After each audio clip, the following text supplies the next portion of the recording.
Hey everyone, this is Tim from Your Six Tech. Today in this video, I'm going to show you how to switch from the party chat to the game chat on your PlayStation 5. So let's open up the quick menu right here and go on over to the game base.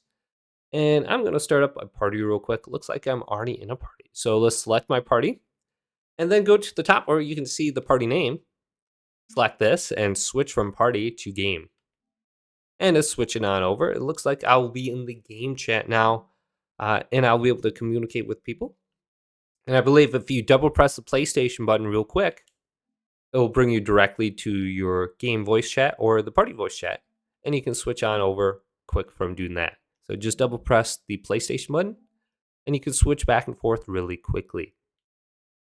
So hopefully this quick little video did indeed help you out. If it did, leave it a big thumbs up and subscribe my channel down below for more tech help videos coming up next on Your Six Tech.